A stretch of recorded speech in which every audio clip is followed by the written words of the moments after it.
Normally রেস্টুরেন্টে গেলে আমরা চিকেন, বিফ অথবা মাটন খেয়ে থাকি, বাট ভুট্টি গরুর কথা আমার জানা ছিল না। এটা হচ্ছে ভুট্টি গরু, নামটা শুনতেই কত ফানি লাগে। এটা আকারে অনেক ছোট হয়। সাদেক এগ্রো এখন অনেক হাইপ তাদের ভুট্টি গরুর কাচ্চি, শর্মা অ্যান্ড আদার্স ফুডের জন্য। তারা তুর্কি থেকে শেফ এনেছে তাদের স্পেশাল শর্মাটা বানানোর জন্য। আমার কাছে খুব ইন্টারেস্টিং লেগেছে, তাই চলে গিয়েছিলাম সাদেক এগ্রোতে তাদের খাবার টেস্ট করতে। বাইরে থেকে লাইভ কিচেনে সেই শেফকে শর্মা বানাতে দেখা যাচ্ছিল। প্লেসটা একটু ক্রাউডি, মোটামুটি ভিড় থাকে, বাট বসার জন্য সুন্দর অ্যারেঞ্জমেন্ট আছে।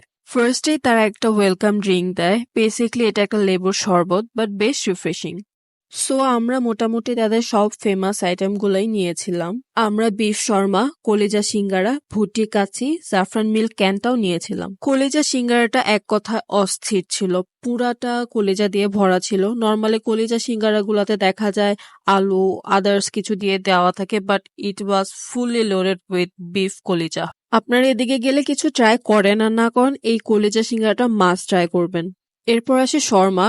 আমরা নর্মাল যে শর্মাগুলা খাই ওগুলা হচ্ছে মোটা রুটি দিয়ে ভিতরে শসা গাজরের এক গাদা সালাদ দেওয়া থাকে, বাট এটা একটু এমন ছিল না, এটা খুবই ডিফারেন্ট, পুরাটা মাংস দিয়ে লোডেড ছিল।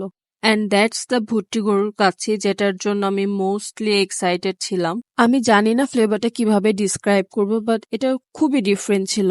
একটু গরু মনে হচ্ছিল না, চিকেনও মনে হচ্ছিল না, মানে একটা নতুন মিট মনে হচ্ছিল আমার কাছে। আহামরি খুব মজা এমন না, but it's great to have, যেহেতু ডিফারেন্ট। জাফরান মিল্কটাও বেশ মজার ছিল। যাদের লাচ্ছি টাইপ জুস খুব পছন্দ তাদের এটা খুবই ভালো লাগবে। আমার যেহেতু লাচ্ছি পছন্দ না, so it's not for me, but তাও আমি টেস্ট করেছিলাম অ্যান্ড ভালোই লেগেছে। আমি ডেফিনেটলি এদিকে আবার যাব। It's a great place for hanging out with friends and exploring new flavours, so you also can go and can experience something different.